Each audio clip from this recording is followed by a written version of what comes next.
Let us see, sino kaya itong energy na kumo-connect sa inyo very strongly. Wow, rhyming words, Miss Yan. So, just take only what resonates, guys. Alright? Look at this. We've got here this Ace of Coins energy. Okay, look at the hand.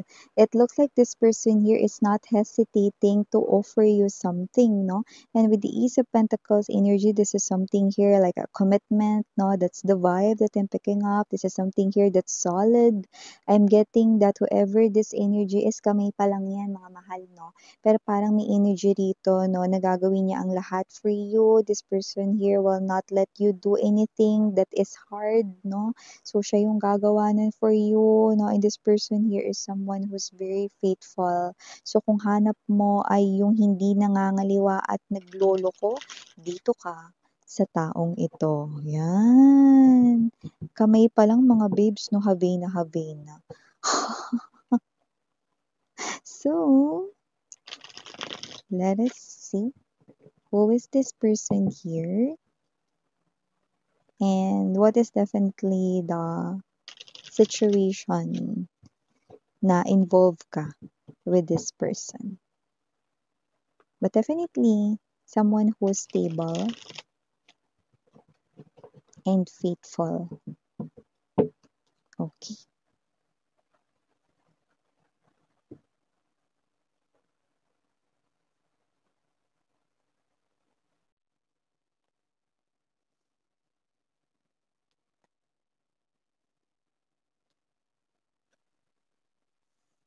Oh, interesting.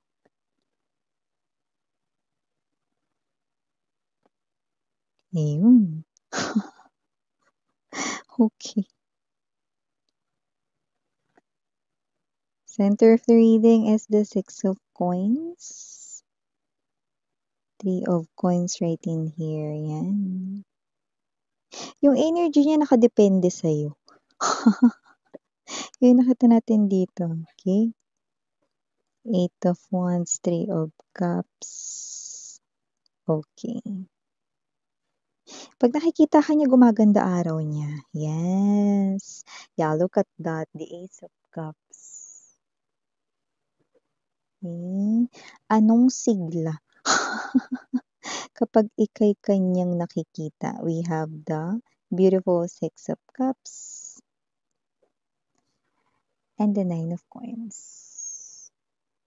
Beautiful. You look attractive into this person's eyes.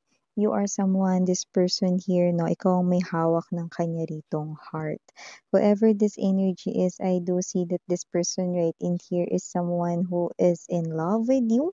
May gusto siya sa'yo, and that is very evident, no? Kitang-kita ang proofs sa kanya ritong energy pagdating sa'yo, no? Yan o, ganyan, no? Ganyan, no? Ganyan, no? Yan, no? Ang saya-saya niya 'pag nakikita ka niya, eh, 'no? But there's something about this person here na para siya rito 'no, na nakadepende sa'yo ang energy niya. May energy siya rito ng urong-sulong.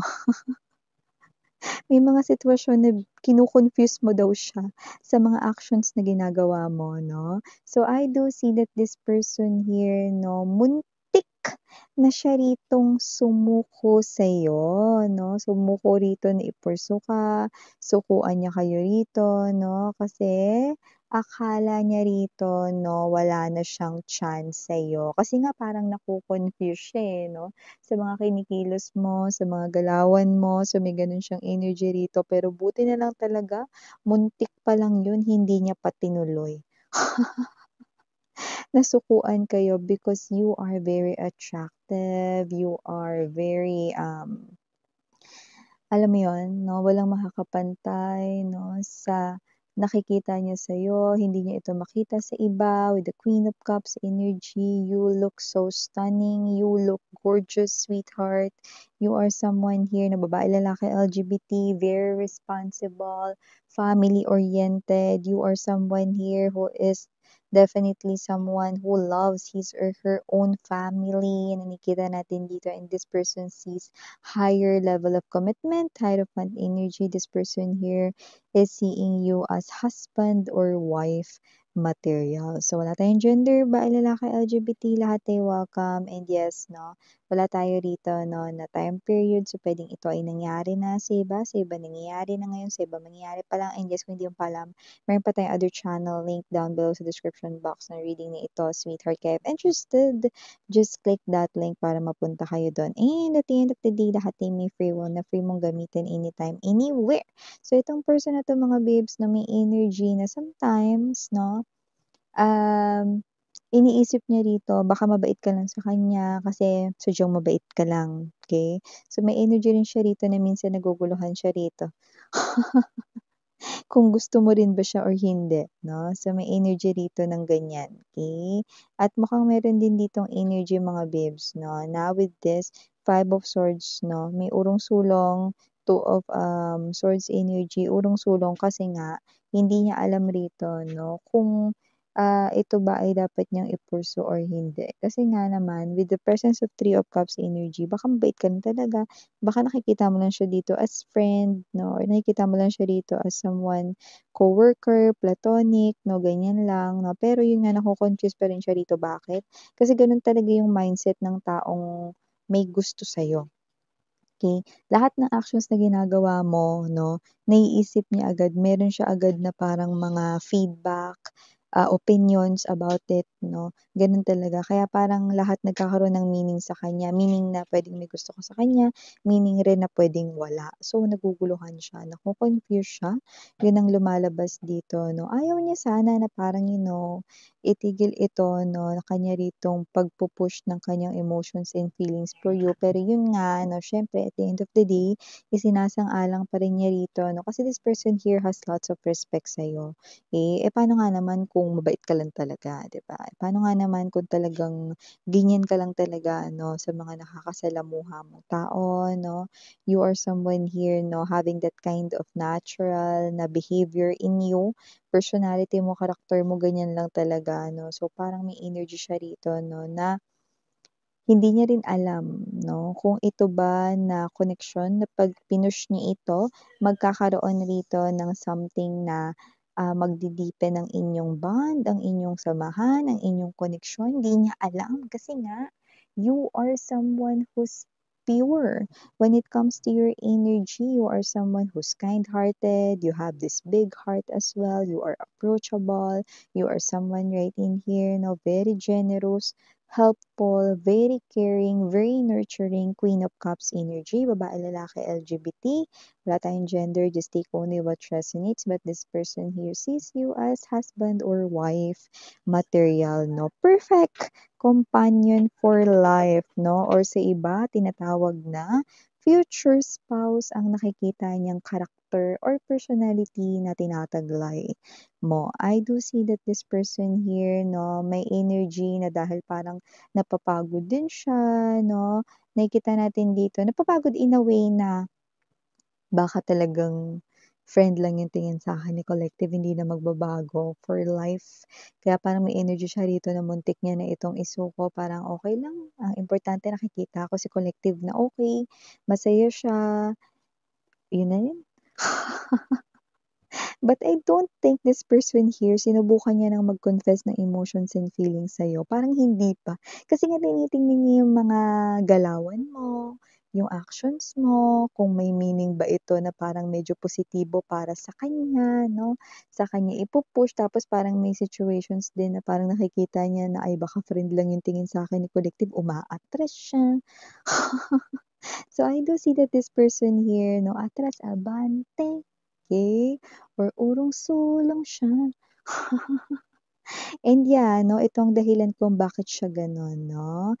I do see that with this person right in here, no, this person is someone here na nakikita ko rito, no, na, okay, you are holding this chalice of cup here, and I do see that you are waiting for this person to confess to you first, yan, 'no. So, gusto mo na siya yung mauna rito, okey.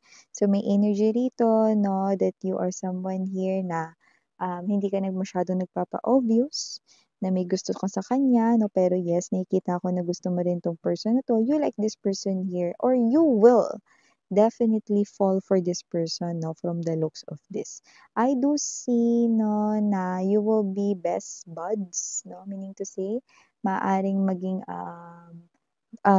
not just connected kayo as lovers nitong person na 'to, but you will also become best friends. Yun yung nakikita natin dito, okay.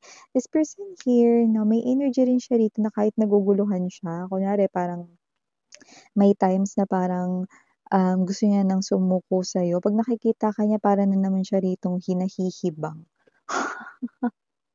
Six of Wands energy, oh.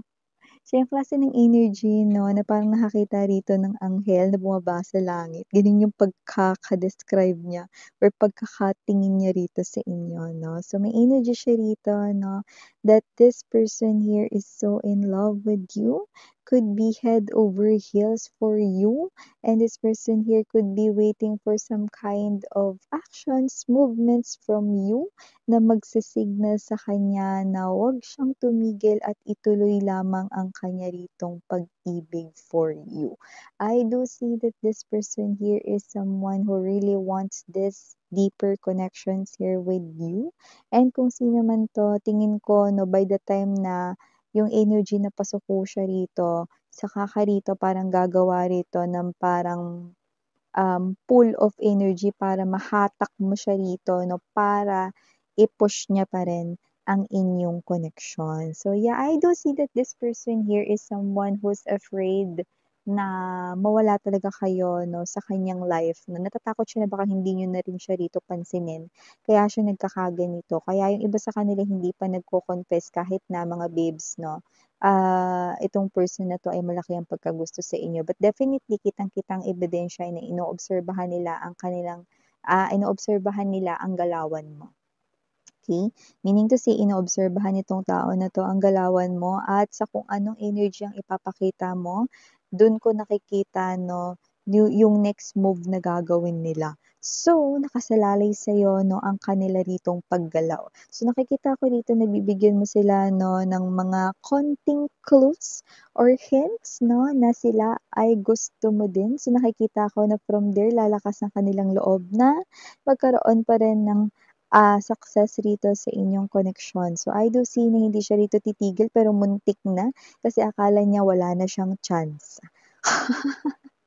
So, parang pahaging, palipad-hangin ka na may gusto ko sa kanya rito 'no, or whatsoever na but those are just little gestures para lang matulak mo siya na kumilos ulit 'no, at huwag sumuko, huwag kang sukuan 'no. So, may energy rito na parang you are, um I'm picking up the Tagalog word 'no, parang inaakit mo siya rito 'no. You are someone here 'no, who looks very alluring 'no, kaya patuloy ka niya ritong dine-desire 'no. Hindi ito yung literal mga babes 'no, na may bote ng mineral tapos iinumin mo tapos nagtatapon-tapon na yung tubig 'no, sa iyong leeg or whatsoever 'no, hindi gano'n. Pero parang gano'n yung mga actions 'no na mare-receive niya rito from you guys 'no. You will definitely pull this person here 'no, para 'wag siyang sumuko sa'yo, okey? After all, this person here, ikaw ang kanya ritong type 'no, at saka kahit na parang nagpapakita ka rin 'no, na parang hindi mo siya gusto or whatsoever 'no, ayaw ka pa rin kaya niya talagang tigilan dun dahil sobra talaga siyang may gusto sa'yo 'no. So, nakikita ko rito 'no, that this person here matches your energy, especially may mga pagkakapareho kayo rito sa inyong mga nakaraan at sa mga ugali din ninyong dalawa. So, I do see na magkakasundo kayo like this 'no, Six of Cups energy. So, expect, that this person here 'no, hindi ka nito susukuan pero yun nga 'no, muntikan na. So yeah, for the initials right in here, yes, we do have.